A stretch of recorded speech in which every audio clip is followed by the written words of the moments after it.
Did the sting of losing that last game to the Packers, has it subsided yet, or do you still hurt?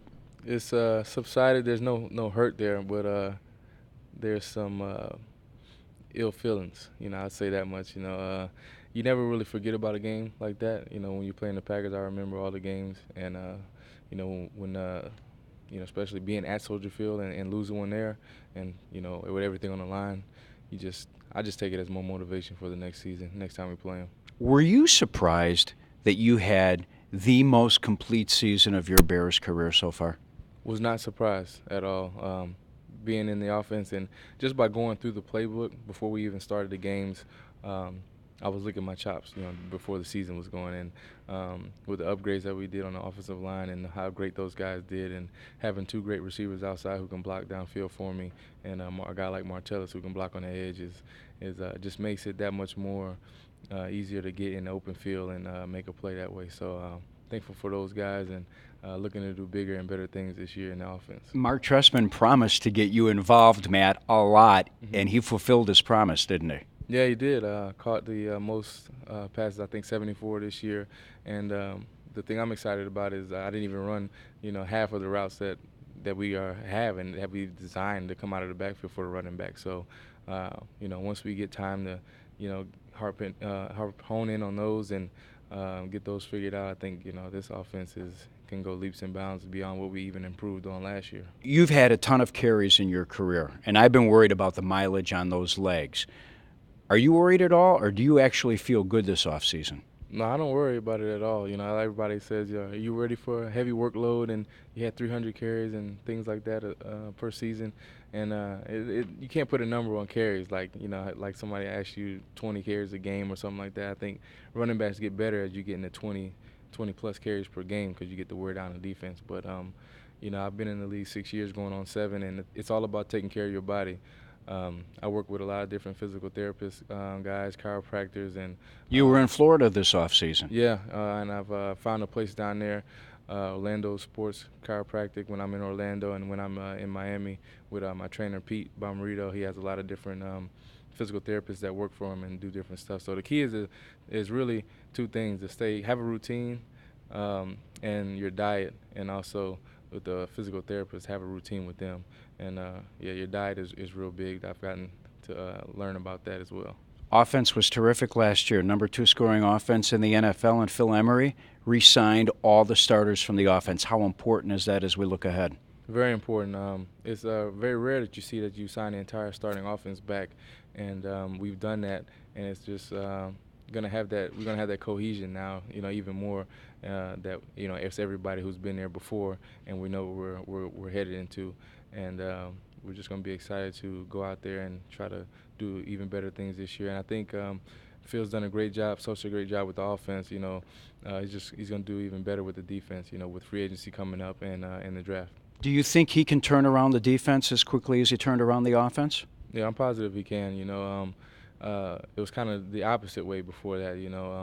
It was the offense who was struggling, and he made a quick turnaround with us with upgrading on the line with Jamon and Matt Slauson in the draft with Kyle and Jordan, and getting Martellus here and all that. So he can do it really quickly. And it's just we gotta. He's very intelligent. He knows how to evaluate talent, and he's going to make the best picks in the draft and in free agency that's going to suit our team best. All 6 years with the Bears have been alongside number 23, Devin Hester. How difficult was it for you personally as his friend to see him say goodbye last week? Yeah, you hate to see not only a teammate who's been here the whole time I've been here, but a friend like that to not be on the team anymore. He's going to continue his career. We all know that, but unfortunately, like he said, he's not going to be with us, and it's just one of those things. Like that's when the business side of the NFL comes along, and nobody sees that until it hits, and it hits hard. So You dealt with the business last offseason. yeah, and it's difficult to deal with. When you're going through contract negotiations or your contract's up and you may not be resigned, you're towards the end of your career or something like that. So it's a difficult thing to deal with. It's part of the game, and part of this business. But that's why when you're in it, you got to make the most of it and have fun while you're doing it. You touched on Martellus Bennett. He has been politicking to get his brother Michael Bennett to the Bears, and I saw him quoted today on the NFL Network. He said, "Come on, it'll be like the Doubleman twins in Bears uniforms." I don't know if we're ready for the Doubleman twins in Bears uniforms, but how great would it be to see Michael Bennett in a Bears uniform? It'd be good, you know. They're on different sides of the ball, so it's not like it's too many Bennetts on one side of the ball with Earl and him. So uh, Mike is a great pass rusher, and he's good in the run game. You know, he played even inside interior defensive lineman for the Seattle Seahawks last year. So he Does gets he after. talk as much as his brother? I saw him this morning on NFL AM, and they both kind of talk a lot. So that's one thing I'm worried about. If they get in the locker room, you know, maybe Martellus will be on one side, he's on the other side, and it'll take the media pressure off for everybody else. Oh, God. Let me ask you about your daughter. Your Mhm. daughter's turning one on Yeah. Wednesday. Can you believe it's been a year? It's crazy, you know. Last winter, I spent the entire winter here, and it wasn't that bad. You know, I'm just glad that this winter I didn't have to do that again. And she was born on March 12th, and it's been a year already. It's goes by fast, like everybody says. How's fatherhood been? It's been great. It's been great. You know, I got a 3-year-old son, Jaden, and my daughter Nala is going to turn 1, so it's a good gap in between them, and it's been awesome to be around. All right, tell me about the event you have coming up, because I know that you're looking for runners out there, right? Yeah, yeah. Not only runners, just anybody really. I've teamed up with the Bank of America Shamrock Shuffle. It's one of the largest marathons that are being run. It's kind of kicking off the running season for Chicago when you have a long winter like we've had. And if you're running in it, you can join my team and raise funds that way for my foundation. I just started the Matt Forte Foundation. This particular event with the Shamrock Shuffle is a Run for Our Future, and all proceeds go to donate money, and it's a scholarship fund for underprivileged kids who can't afford to continue their education. And I came about that because the dropout rate in Chicago is very, very prevalent, and it correlates with the crime rate. I think like 51% of the incarcerated teens were dropouts. So if we can cut down the dropout rate, it'll decrease crime, and it's a good cause to be with. I know that you had a great family alongside when you grew up in Slidell, Louisiana, and you were fortunate to play football at a terrific institution like Tulane. But when you talk to kids that are on the verge of dropping out here in Chicago, what do you tell them? I do these dinners a couple times a year. I've even taken a whole football team and take them to a nice steak house they've never been to before, a fancy restaurant, and kind of sit them down and ask them what their goals and aspirations are, and just give them a little inspiration. I let them know when I was growing up.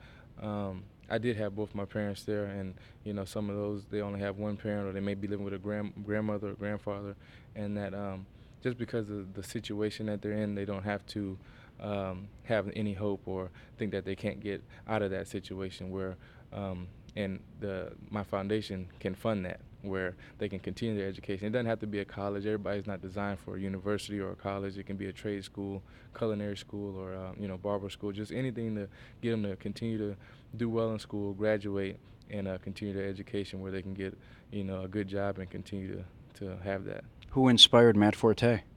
My parents growing up, they've always been behind me in everything I've done. My dad always told me how important education was. He went to Tulane as well and graduated, and that's why I went back right after my rookie season and got my degree, because I knew how important education was. You can't be out here talking about how important it is and not go back and get your degree and live it. So you got to practice what you preach. And I know that if you sign up early, there's actually a little bit of a Yeah. pre-party coming up on Wednesday. Tell me about it. There's some good incentives if you sign up to be on my team for the Shamrock Shuffle and run in it. If you sign up by Wednesday, on Thursday there's going to be a fun run, which is kind of a thing that you get ready for the Shamrock Shuffle, because it's been cold. I don't think anybody's been really running outside, and it'll be at a secret location. If you sign up, I'll send you the email, and I'll send you where the location is, and I'll be there, and we'll be hanging out right before you guys run. I know it's a half marathon, right? Mm-hmm. All right. 8K, I think. AK, and I know you got great, speed and quickness, and you can cut back. But are you a long distance runner? No, I'm not a long distance runner. I got a little too much muscle on me for long distance runner. That little pounding on the concrete maybe hurt the knees, and I got to take care of those.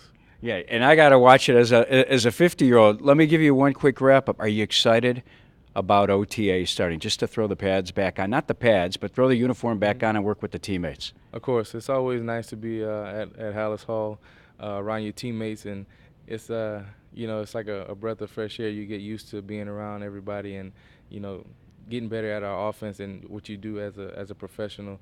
And it's always fun to be in the facility, and to play for the best team in the NFL, the Chicago Bears, and in the best city is you can't beat that.